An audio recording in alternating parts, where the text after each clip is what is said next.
All right, so today's quick video is about this trend, it's not trend, this catchphrasey thing that I keep seeing pop up from a couple pastors who are in the online church space, and how they're going about justifying the reasons for the online church. And what you'll hear is some variation of the following: that that you have the pulpit, the worship team, and the offering plate in your pocket because you have a smartphone now and church is now online. And it'll be varied to degrees. Some don't, use the offering plate. Some don't mention the pulpit specifically, but they talk about, the congregation and the sermon, all that kind of stuff. It's implying that because we have the technology as ubiquitously as our smartphones, and that church is online, that that's exactly what you have, is that you have church wherever you go. And again, this rests on the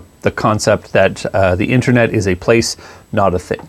And I want to push back just a little bit because, I notice these things and I want to point it out that there's something missing from that list of Christian things that are magically online as if it were a place that really doesn't get brought up much. And that's seminaries. You don't have seminaries in your pocket, do you? Because if you did, because seminaries are also a place, if you did, you would be looking at the online world through a theological lens.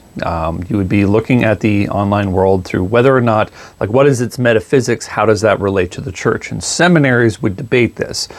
But, churches looking for engagement don't have to look at it at that level. They don't have to look at it at a level of what's right. They have to look at it at a level of what's working.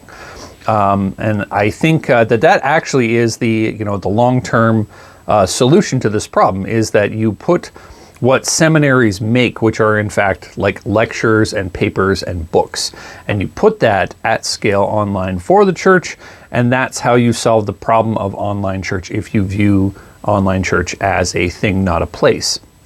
And it solves this kind of messy theology, messy ecclesiology of just, deciding and saying what church is online without, it actually being that way, treating video to camera to screen on the other side, exactly how we're doing here, like some sort of magic portal where you're in my office and we're having a conversation, when in fact this is a video that you're watching. It is a thing that you are partaking of across a platform that I've put on the platform that you're accessing through the platform.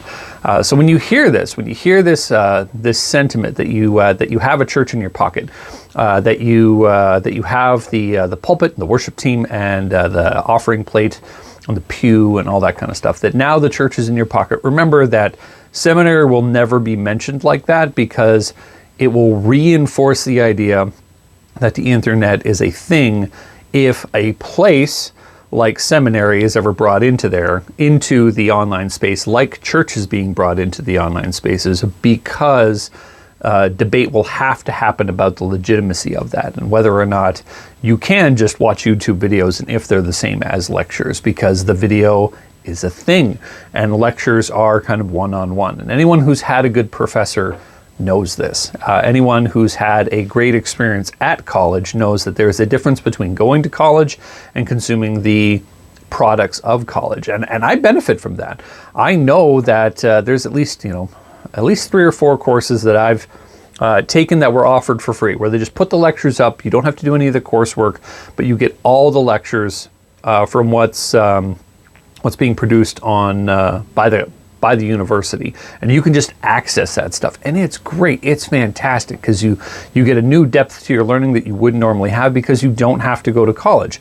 But I also remember the relationships I had with the professors that I really liked, and how that was important. And how that played into a deeper education, because it wasn't just me using a thing like a video lecture, or like the notes from a lecture, or the papers from a lecture, or a book based on the lecture. Seminary is a place, and the reason why you don't see it online is because it's more place than thing. It begs of a place of learning, that it requires you to kind of come into that place to separate yourself from the everyday life so that you can learn in this place. And if you look at this kind of trendy talk about how the church is in your pocket, you start to realize that, and all you got to do is ask that question about seminaries, and add that, like, how come we don't have seminaries? 96% of the churches, remember, all went online. How come seminaries didn't? They went to online classes. What happened to those online classes? Did they stay, or did they go back to in person? Because there's more value there, because it's an actual place, not just a thing.